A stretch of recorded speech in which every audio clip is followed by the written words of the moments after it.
تو ناکامی اتنی خطرناک نہیں ہے جتنی کامیابی خطرناک ہے مومن کے لیے. سخت ترین آزمائش کامیابی پر ہوتی ہے. انتہائی خطرہ ہوتا ہے قدم پھسلنے کا، انتہائی خطرہ ہوتا ہے کہ یہ سب کچھ جو ہے یہ متاع الغرور بن جائے، دھوکے کا سامان، اور دنیا کی کامیابی آخرت کی ناکامی بن جائے. انہوں نے تو سب کریڈٹ اللہ کو دے دیا. ہوتا کیا ہے ہمارے ہاں کہ جب ہم کسی چیز میں کامیاب ہوتے ہیں، چلیں بچوں کا ذکر کر لیں، اگر بچے بہت اچھے نکل گئے کسی کے اللہ کے فضل سے، اور کسی نے کہا کہ بھئی آپ نے بڑے اچھے بچے پالے، ہم کہتے ہیں ہاں اب یاد آتا ہے ہم کو، اتنی میں نے محنت کی، میں اسکول لے جاتی تھی، میں اسکول سے لاتی تھی، میں پڑھاتی تھی، میں نے خیال کیا ان کا، میں اتنا ان کے مزاج کو پہچانتی تھی، اور میں نے بڑی محنت کی، اور میں نے بہت دعا مانگی، اور میں نے بس کتنا کچھ کیا. میں آپ کو کیا بتاؤں، یہ جو میں ہے نا یہ اللہ کو نہیں پسند. آپ کچھ کر لیتی، اللہ کی مرضی نہ ہوتی آپ کی ساری محنت بیکار تھی. اللہ کا فضل ہے، بہت اللہ کی رحمت کہ ایک تو صحیح رخ پر اس نے ہماری محنت کو ڈالا اور اپنی محنت کا پھل ہمیں کھانے کو دیا. یہ کتنا کرم ہے اس کا. تو یہ میں کی داستان مت سنایا کریں، کہیں بس اللہ نے کر دیا اور انسان شرمندہ ہو کہ میرے کرنے سے نہ ہوا. جو میں نے غلطیاں کی بچوں کو پالنے میں، اگر ان کا بدلہ میرے سامنے آتا ایک اچھا نہ نکلتا. اپنی کوتاہیوں کو یاد کر لیا کریں کہ مجھ سے کتنی غلطیاں ہوئی ہیں، کتنے ڈیزاسٹرز ہو سکتے تھے. کوئی والدین اپنے بچوں کو برا نہیں پالنا چاہتے. اللہ کے فضل سے اگر اللہ نے آپ کے بچے اچھے نکال دیے تو آپ کا کوئی کریڈٹ نہیں اس کے اندر، سارا کریڈٹ اللہ کا، سب تعریف اللہ کی. تو بار بار انسان اپنے آپ کو یاد دلائے کہ اللہ ہی نے کیا تو یہ چیز ممکن ہوئی، میرے کیے نہ ہو سکتی تھی. اور دعا کی اللہ سے انہوں نے کہ اے آسمان اور زمین کے بنانے والے، تو ہی میرا ولی ہے دنیا اور آخرت میں. ولی کا لفظ اس کے بہت سے معنی آتے ہیں، اور جتنے بھی مختلف معنی اس کے آتے ہیں تقریباً 16 یا 17 معنی مختلف ہیں ولی لفظ کے. سب معنوں کے اندر قربت کے مفہوم پائے جاتے ہیں کہ اللہ تو ہی تو میرے قریب رہا، اللہ تو ہی تو میرا ساتھی ہے، تو ہی تو میرا مددگار ہے دنیا میں بھی اور آخرت میں بھی. تو اللہ تو وفات دے مجھے اس حال میں کہ میں تیرا فرما بردار ہوں. فرما برداری کی حالت میں موت آئے. سورہ آل عمران میں بھی ہم نے پڑھا تھا وَلَا تَمُوتُنَّ إِلَّا وَأَنْتُمْ مُسْلِمُونَ، کہ دیکھو تمہیں موت نہ آئے مگر اس حال میں کہ تم اللہ کے فرما بردار ہو. تو دعا کرنی چاہیے ہمیشہ انسان کو کہ اللہ انجام بخیر کر. اللہ آج تو نے توفیق دے دی ہے، آج کا دن تیری فرما برداری میں گزر گیا، کل کا دعویٰ نہیں کر سکتے کہ ہم کل بھی فرما بردار رہیں گے. اللہ تیری ہی مدد چاہیے. ہم سورہ فاتحہ میں کتنی دفعہ پڑھتے ہیں دن میں کہ ایاک نعبد، اللہ ہم صرف تیری عبادت کرتے ہیں، وایاک نستعین، اور اللہ ہم تجھ سے مدد چاہتے ہیں. اللہ تیری فرما برداری کرنا تیری مدد کے بغیر ممکن نہیں ہے. تو نے توفیق دی ہے تو آج تیرے فرما بردار ہیں، اور تو توفیق نہ دے تو ہم نہیں کر سکتے. جب انسان یہ یاد رکھتا ہے کہ اللہ کی توفیق کی وجہ سے وہ اللہ کا فرما بردار ہے، تو دوسروں کو جب نافرمانی کرتا دیکھتا ہے تو غصہ نہیں آتا، اور اپنی فرما برداری پر تکبر نہیں پیدا ہوتا کہ دیکھو میں کتنی اچھی ہوں، آفٹر آل میں تو کر رہی ہوں. یہ میں چیز نہیں آتی پھر انسان کے اندر. اس کو پتہ ہے نا انسان کو کہ اللہ نے تھاما ہے تو میں اس مقام پر قائم ہوں، اللہ کے پل پل محتاج ہوں. تو اللہ زندگی میں تو نے مہلت دی ہے تو اس مہلت سے فائدہ اٹھانے کی توفیق عطا فرما، اپنا فرما بردار بنا، اور اللہ موت بھی آئے تو اس حال میں کہ ہم تیرے فرما بردار ہوں. تو دعا کرنی چاہیے انسان کو اللہ سے کہ اللہ تو ہمیں اتنی مہلت دے کہ جب ہمیں موت آئے تو ہم تیرے فرما بردار ہوں. اللہ آج نہیں تو کل ہو جائیں، لیکن جب تک تیرے فرما بردار نہ ہو جائیں ہمیں موت نہ آئے، نہ ہمیں نہ ہمارے بچوں کو. تو دعا ہے توفنی مسلمن، اللہ تو وفات دے اس حال میں کہ میں تیرا فرما بردار ہوں. تو کوشش انسان اس کے لیے دنیا میں بھی کرے، ہر لمحہ اللہ کا فرما بردار بننے کی کوشش کرے، گناہ کی جگہوں پر نہ جائے. ہم کبھی یہ سوچتے ہیں کہ مجھے موت آ جائے گی اس جگہ، پتہ نہیں کسی محفل غزل میں بیٹھے ہوں موت آ جائے، پتہ نہیں کسی فیشن شو میں بیٹھے ہوں موت آ جائے، کسی کنسرٹ میں بیٹھے ہوں موت آ جائے. تو کسی گناہ کے موقع پر بیٹھے ہوں اور وہاں اگر موت آ گئی تو تو دعا کرنی چاہیے اللہ سے کہ اللہ تو پناہ میں رکھ ہمیں اس چیز سے کہ ہمیں تیری نافرمانی کرتے ہوئے یا نافرمانی کے موقع پر موت آئے۔ تو گناہ سے انسان جتنا دور رہ سکتا ہے دور رہنے کی کوشش کرے۔ اور دعا کی انہوں نے کہ اللہ الحقنی بالصالحین، تو نیک لوگوں کی مجھ کو صحبت عطا فرما، دنیا میں بھی اور آخرت میں بھی۔ جب انسان دنیا میں نیک لوگوں کے ساتھ اٹھتا بیٹھتا ہے نیکی کرنا آسان ہو جاتا ہے۔ نیک صحبت انسان کو بہت فائدہ دیتی ہے۔ اگر صحبت نیک نہیں ہے، ارد گرد لوگ گناہ گار ہیں، نافرمان ہیں، معصیت میں مبتلا ہیں، اور خود انسان گناہ نہیں کرنا چاہتا تو کیا ہوگا؟ مثال کے طور پہ ایک ایسی صحبت ہے انسان کی جہاں سب شراب پیتے ہیں، سب جوا کھیلتے ہیں، اس میں پہ نیکی کا معیار کیا بنے گا ہمارا؟ ہم کہیں گے ہم تو نہیں شراب پیتے، ہم تو جوا نہیں کھیلتے۔ یا ایسے لوگوں میں انسان گھرا رہتا ہے، صحبت اس کی ایسی ہے، ایسے لوگوں میں اٹھنا بیٹھنا ہے کہ جو کوئی نماز نہیں پڑھتا، تو انسان کیا کہتا ہے؟ ہم کہتے ہیں نماز تو پڑھتے ہیں، اور کیا کہتے ہیں اس کے ساتھ؟ ایٹ لیسٹ کہتے ہیں ایٹ لیسٹ نماز تو پڑھ رہے ہیں ہم، یہ تو اتنا بھی نہیں کرتے۔ تو اگر صحبت بری ہے تو انسان کس پر رہتا ہے؟ ایٹ لیسٹ کے اوپر۔ انسان لیسٹ پر رہ جاتا ہے، بیر منیمم پر رہتا ہے۔ جبکہ ہم سے کہا گیا ہے قرآن میں کہ ادخلوا فی السلم کافۃ، تم دین میں پورے کے پورے داخل ہو جاؤ، اندر آ جاؤ۔ اب امیجن کریں کہ آپ کی صحبت ایسی ہے کہ سب تہجد گزار ہیں، 8 وقت کی نماز پڑھتے ہیں، اور آپ پڑھ رہی ہیں 5 وقت کی نماز، اب کیا فیلنگ آئے گی؟ کہے گی میں تو کچھ نہیں کر رہی، میں تو کچھ بھی نہیں کر رہی۔ تو جب صحبت اچھی ہوتی ہے تو اس کو ہم انگلش میں کہتے ہیں نا کہ بار ریز ہو جاتی ہے، پھر زیادہ انسان اونچی سوچ رکھتا ہے، پھر زیادہ نیکیاں کرنا چاہتا ہے، اس لیے کہ ارد گرد جو اس کے لوگ ہیں وہ سب ہائی اچیورز ہیں۔ جب ہائی اچیورز میں رہتا ہے انسان تو ہائی اچیور بنتا ہے، اور جب انڈر اچیورز میں رہتا ہے وہ بھی انڈر اچیور رہتا ہے۔ تو انسان کو کوشش کرنی چاہیے کہ جو نیکیوں میں دوڑ لگانے والے لوگ ہیں ان کے ساتھ رہے۔ خود نبی اکرم صلی اللہ علیہ وسلم نے ہمیں یہ مشورہ دیا ہے ایک حدیث میں، مضمون اس کا یہ ہے کہ تم دین کے معاملے میں ان کو دیکھو جو تم سے آگے ہیں، اور دنیا کے معاملات میں ان کو دیکھو جو تم سے پیچھے ہیں۔ تو یہ ہے صالح صحبت کا فائدہ کہ انسان کو انسینٹو ملتا ہے زیادہ نیکیاں کرنے کا۔ جو اس کے پاس ہوتا ہے وہ کم لگتا ہے، اس کو جتنی نیکیاں کر رہا ہوتا ہے وہ کم لگتی ہیں، اور دل چاہتا ہے کہ ہم زیادہ سے زیادہ نیکیوں میں دوڑ لگائیں، آگے بڑھیں۔ آگے فرمایا آیت نمبر 102 سے سورت کے آخر تک، ذَلِكَ مِنْ أَنْبَاءِ الْغَيْبِ نُوحِيهِ إِلَيْكَ وَمَا كُنْتَ لَدَيْهِمْ إِذْ أَجْمَعُوا أَمْرَهُمْ وَهُمْ يَمْكُرُونَ وَمَا أَكْثَرُ النَّاسِ وَلَوْ حَرَصْتَ بِمُؤْمِنِينَ۔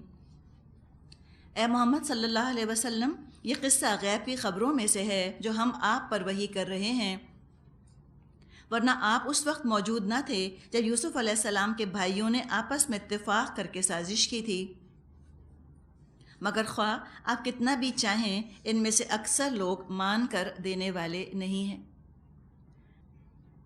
لوگوں نے الزام لگایا تھا نبی اکرم صلی اللہ علیہ وسلم پہ، اور آج بھی لگاتے ہیں کہ یہ تلمود میں سے، بائبل میں سے، تورات میں سے پچھلے انبیاء کے، پچھلی قوموں کے قصے پڑھ لیتے ہیں، اور وہی پچھلے قصے آ کر ہمیں سنا دیتے ہیں، اور جھوٹ کہتے ہیں کہ مجھ پر وحی آئی ہے، نعوذ باللہ۔ تو فرمایا کہ نہیں، یہ تو غیب کی خبریں ہیں جو آپ پر اللہ تعالیٰ وحی فرما رہا ہے۔ اور جہاں تک اس الزام کا تعلق ہے کہ بائبل کا قصہ اٹھا کر بیان کر دیا اور کہا کہ مجھ پر وحی آئی، یہ الزام خود غلط ہے۔ کوئی ذرا سی تحقیق کرے تو اس الزام کا غلط ہونا ثابت ہو جائے۔ اتنا سا کر لے کہ جس طرح یہ قصہ بائبل میں آیا ہے وہ پڑھ لے، اور جس طرح یہ قصہ قرآن میں آیا ہے وہ پڑھ لے۔ بہت فرق ہے دونوں کے انداز میں۔ یوسف علیہ السلام کی تقریر، ان کی دعا وہاں پائی نہیں جاتی۔ بہت کچھ تفصیلات بائبل میں بیان ہوئی ہیں یوسف علیہ السلام کے قصے کی، لیکن جہاں جہاں ان کے سیرت پر، ان کے اخلاق پر روشنی پڑتی ہے، جو ان کا محسن ہونے کا پہلو ہے وہ اجاگر نہیں کیا گیا۔ اس کے باوجود کہہ دیتے ہیں کہ نعوذ باللہ آپ نے کہیں سے سن کر یہ قصہ بیان کر دیا۔ تو فرمایا کہ دیکھیں بات کیا ہے، نہ ماننا جو ہے ان کا، اس کا اپنا ایک ریزن ہے، اپنی وجہ ہے۔ نہ ماننے کی وجہ یہ نہیں ہے کہ ان کو ثبوت نہیں مل رہا ایمان کا، یہ قائل نہیں ہو رہے، مسئلہ یہ ہے کہ یہ کھلے دل سے آ ہی نہیں رہے، یہ تو نہ ماننے کے لیے آئے ہیں اور نہ مانتے ہوئے باہر نکل جاتے ہیں، دل کھول کر نہیں آئے، ماننے کا موڈ بنا کر نہیں آئے، تو آپ کچھ بھی ثبوت ان کے سامنے پیش کر دیجئے، یہ ماننے والے نہیں ہیں۔ وَمَا تَسْأَلُهُمْ عَلَيْهِ مِنْ أَجْرٍ إِنْ هُوَ إِلَّا ذِكْرٌ لِلْعَالَمِينَ، حالانکہ آپ اس خدمت پر ان سے کوئی اجرت بھی نہیں مانگتے، یہ تو ایک نصیحت ہے جو دنیا والوں کے لیے عام ہے۔ یعنی خود اللہ کے رسول صلی اللہ علیہ وسلم کوئی صلہ نہیں مانگ رہے، اگر کوئی بتانے والے میں خوبی ہے تو وہ بھی ذاتی طور پر کریڈٹ نہیں لے رہا کہ میرا بڑا کریڈٹ ہے، اللہ ہی کی دین ہے، اور نبی اکرم صلی اللہ علیہ وسلم کو بھی تسلی ہے کہ دیکھیے آپ ان سے کوئی اجر تو نہیں چاہتے، آپ کے سامنے دنیا کا تو کوئی فائدہ ہے ہی نہیں اس دعوت کے بدلے میں، پھر اگر یہ آپ پر ایمان نہیں لاتے، آپ کی بات نہیں سنتے تو آپ غم مت کیجئے۔ یہ تو ایک ذکر ہے، عام ذکر ہے، جیسے ہوا، سورج، چاند تمام انسانوں کے فائدے کی چیزیں ہیں اور مفت ہیں، جو ان سے فائدہ نہیں اٹھاتا، جو اپنے آپ کو بند کر لیتا ہے، سورج کی روشنی سے، سورج کی گرمی توانائی سے محروم کرتا ہے، تازہ ہوا کی ٹھنڈک سے اپنے آپ کو محروم کرتا ہے، یا چاند کی خوبصورتی سے اپنے آپ کو محروم کرتا ہے، تو اس کا پرابلم ہے، اٹس ہز لاس۔ یہ چیزیں تو موجود ہیں، جو چاہے فائدہ اٹھائے، سب لوگوں کے لیے ہیں۔ اسی طرح ہدایت سب کے لیے عام ہے، ہدایت کا سورج سب کے سروں پر چمک رہا ہے، ایمان کی ٹھنڈک، ایمان کی تسکین سب کے لیے ہے۔ اب جو خود اپنے آپ کو بند کر لے، سمم بکمن عمیون ہو جائے، خود نہ فائدہ اٹھانا چاہے، تو اس کا پرابلم ہے، اس کا لاس ہے، کوئی کیا کر سکتا ہے۔ اور یہ پہلے نہیں ہیں مکہ والے جو اس رویے کا اظہار کر رہے ہیں، پہلے کا ذکر فرمایا، وَكَأَيٍّ مِّنْ آيَةٍ فِي السَّمَاوَاتِ وَالْأَرْضِ يَمُرُّونَ عَلَيْهَا وَهُمْ عَنْهَا مُعْرِضُونَ، زمین اور آسمانوں میں کتنی ہی نشانیاں ہیں جن پر سے یہ لوگ گزرتے رہتے ہیں اور ذرا توجہ نہیں دیتے۔ وَمَا يُؤْمِنُ أَكْثَرُهُمْ بِاللَّهِ إِلَّا وَهُمْ مُشْرِكُونَ، ان میں سے اکثر اللہ کو مانتے ہیں مگر اس طرح کہ اس کے ساتھ دوسروں کو شریک ٹھہراتے ہیں۔ یہ حقیقت ہے جو کہ بیان کر دی گئی ہے۔ ابن کثیر رحمۃ اللہ علیہ نے فرمایا ہے کہ اس آیت کے مفہوم میں وہ مسلمان بھی شامل ہیں جو ایمان لانے کے باوجود شرک میں مبتلا ہیں، یعنی وہ نظر نیازوں کو مانتے ہیں، وہ قبر والوں کو پکارتے ہیں، جیسے کہ حدیث میں ہم کو یہ مضمون ملتا ہے کہ غیر اللہ کی قسم جو کھاتا ہے یا اللہ کے سوا کسی دوسرے کے نام کی منت مانتا ہے یا نظر نیاز کرتا ہے، یہ سب چیزیں شرک میں داخل ہیں۔ تو لوگوں نے اللہ کو مانا ہے لیکن اکثریت نے شرک کیا ہے، اکثریت نے اللہ کے ساتھ کسی نہ کسی کو شریک کر دیا ہے۔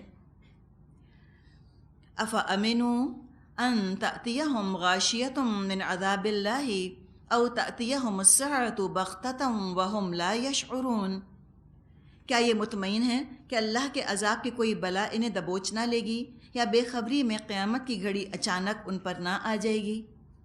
اب یہ سوال ہے، خود اس کے اندر بہت انذار ہے، بڑی وارننگ ہے۔ ایسے بے فکر ہو کے لوگ زندگیاں گزارتے ہیں، لگتا ہے کہ قیامت تو آنی نہیں، ایسے موت کو بھلا کر زندگیاں گزارتے ہیں، لگتا ہے کہ موت آنی نہیں۔ اور جب انسان کی زندگی میں اللہ سے دوری ہوتی ہے اور آخرت سے غفلت ہوتی ہے تو بے فکری ہی بے فکری ہوتی ہے، نہ اللہ کے حقوق کی پرواہ کرتے ہیں، نہ انسانوں کا حق ادا کرنے کی پرواہ کرتے ہیں۔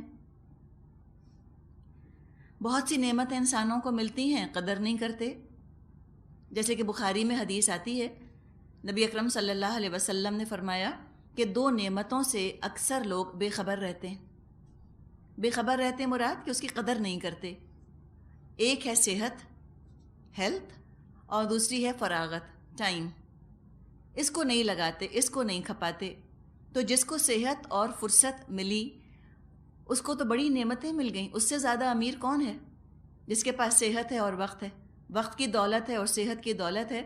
کتنا اللہ کا فضل ہے کہ اللہ اس کو اپنے دین کے راستے میں یا نیکیوں کے کام میں لگانے کی توفیق عطا فرمائے۔ بڑی خوش قسمتی ہے انسان کی، ورنہ تھکنا تو ہے ہی، تھکتا تو ہے انسان، دنیا نہیں تھکاتی.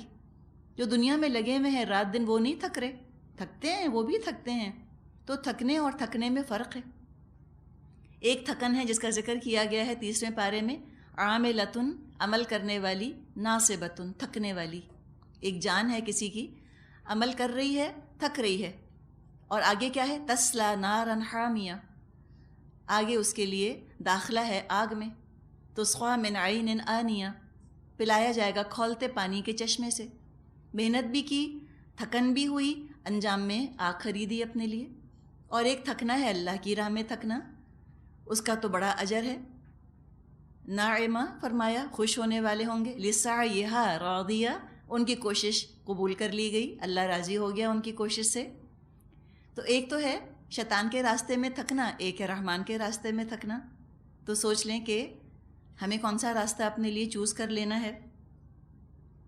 قل، کہہ دیجئے، ہذہ سبیلی، یہ ہے میرا راستہ، ادعو الی اللہ علی بصیرۃ انا ومن اتبعنی وسبحان اللہ وما انا من المشرکین.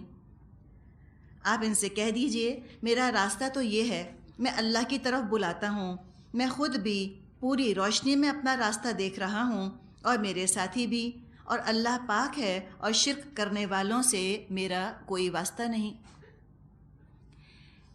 بہت ہی پیاری بات ہے جو فرمایا کہ ہذہ سبیلی ادعو الی اللہ علی بصیرۃ، میں پورے شعور کے ساتھ، پورے ثبوت کے ساتھ، فل کانشسنس کے ساتھ، پورے کانفیڈنس اور یقین کے ساتھ تم کو اس راستے پر بلا رہا ہوں.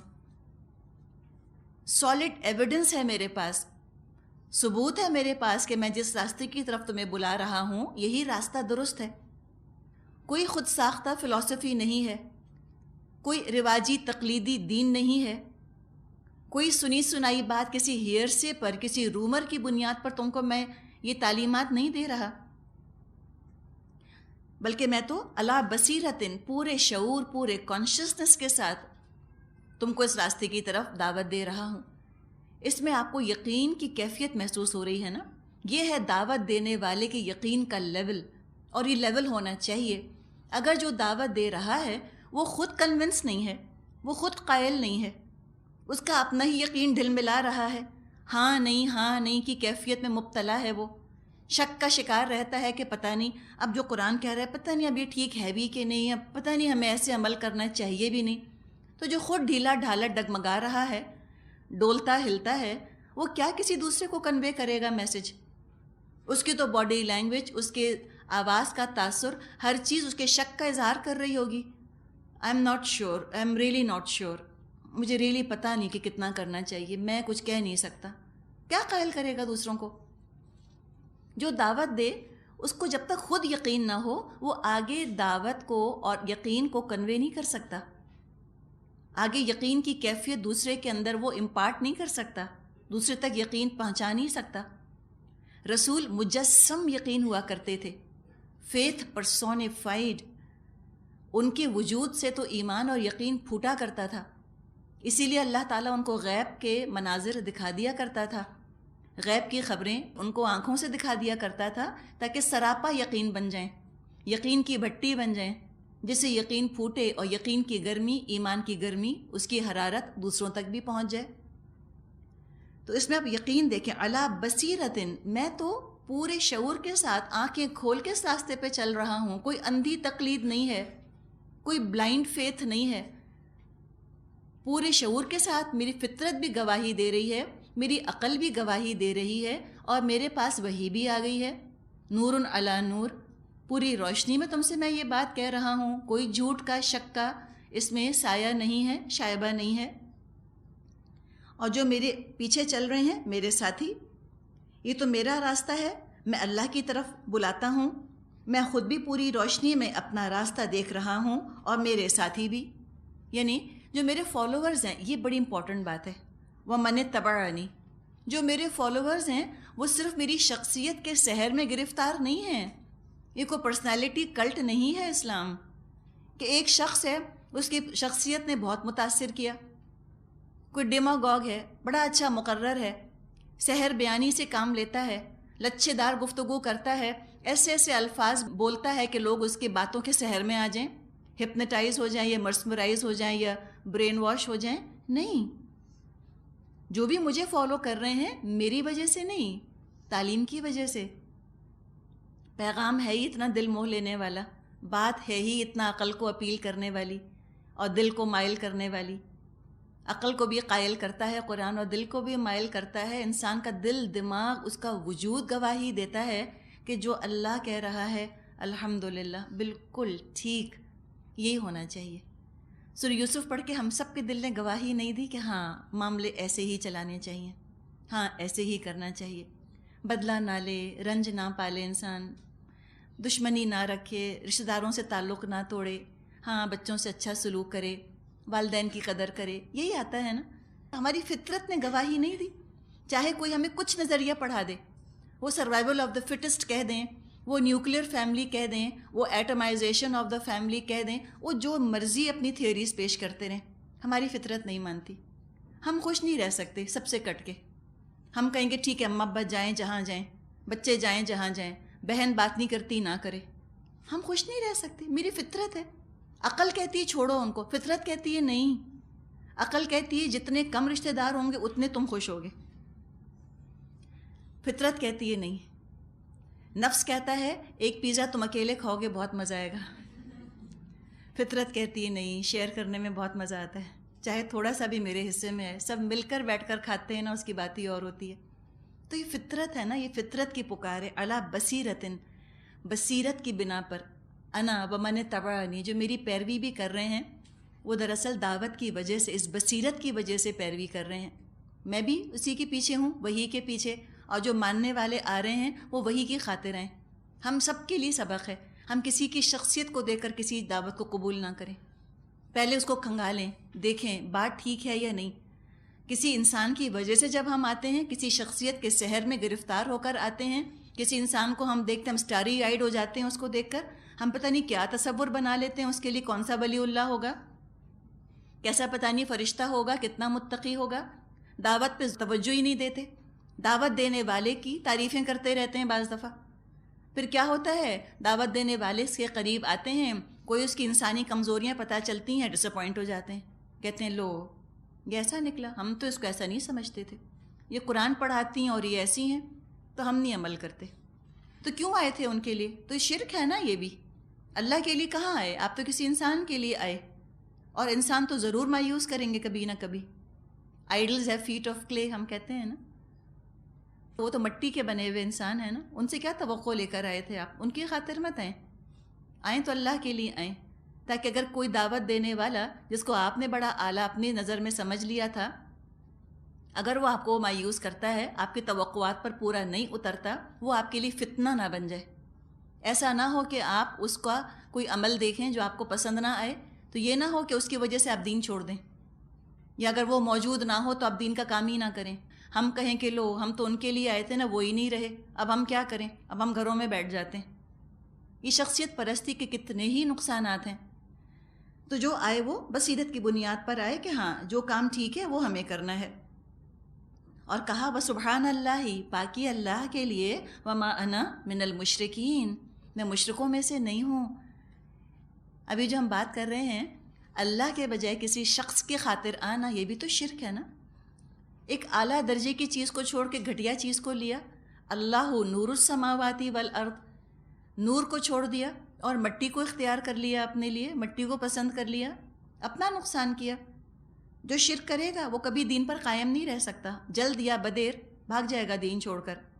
اور جو توحید کی خاطر آتا ہے وہ جمع رہتا ہے. جو انسانوں کے لیے آتا ہے وہ چلا جاتا ہے، جو اللہ کے لیے آتا ہے وہ لگا رہتا ہے.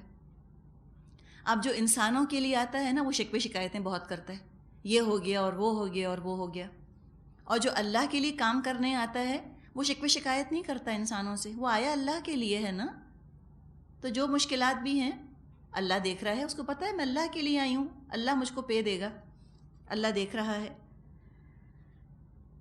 آگے فرمایا وما ارسلنا من قبلك الا رجالا نوحي اليهم من اهل القرى افلم یسیروا فی الارض فینظروا کیف کان عاقبۃ الذین من قبلہم ولدار الآخرۃ خیر للذین اتقوا افلا تعقلون۔ اے محمد صلی اللہ علیہ وسلم، آپ سے پہلے ہم نے جو پیغمبر بھیجے تھے وہ سب انسان ہی تھے، رجال کا لفظ آیا ہے یعنی مرد ہی تھے، اور انہی بستیوں کے رہنے والوں میں سے تھے، اور انہی کی طرف ہم وہی بھیجتے رہے۔ پھر کیا یہ لوگ زمین میں چلے پھرے نہیں ہیں کہ ان قوموں کا انجام ان کو نظر آتا جو ان سے پہلے گزر چکی ہیں؟ یقیناً آخرت کا گھر ان لوگوں کے لیے اور زیادہ بہتر ہے جنہوں نے پیغمبروں کی بات مان کر تقوی کی روش اختیار کی۔ کیا اب بھی تم لوگ نہ سمجھو گے؟ تو پیغمبروں کے بھیجنے کا مقصد بتا دیا گیا، لوگوں کی نجات کا سامان کرنا، ان کی رہنمائی کرنا۔ رسول تو سراپا حق ہوتے ہیں، رسولوں کو چھوڑ کر حق کہیں اور سے مل نہیں سکتا۔ جتنی تباہ شدہ بستیوں کے واقعات ہم نے قرآن میں پڑھے، ان کا ایک ہی قصور تھا، ایک ہی گناہ تھا بنیادی، اور وہ تھا رسول کی نافرمانی۔ تو بہت سے لوگوں نے رسولوں کی بات نہ مانی۔ پھر کیا ہوا؟ حَتَّى إِذَا اسْتَيْأَسَ الرُّسُلُ وَظَنُّوا أَنَّهُمْ قَدْ كُذِبُوا جَاءَهُمْ نَصْرُنَا فَنُجِّيَ مَن نَّشَاءُ وَلَا يُرَدُّ بَأْسُنَا عَنِ الْقَوْمِ الْمُجْرِمِينَ۔ پہلے پیغمبروں کے ساتھ بھی یہی ہوتا رہا کہ وہ مدتوں نصیحت کرتے رہے اور لوگوں نے سن کر نہ دیا، یہاں تک کہ جب پیغمبر لوگوں سے مایوس ہو گئے اور لوگوں نے بھی سمجھ لیا کہ ان سے جھوٹ بولا گیا تھا، تو یکایک ہماری مدد پیغمبروں کو پہنچ گئی۔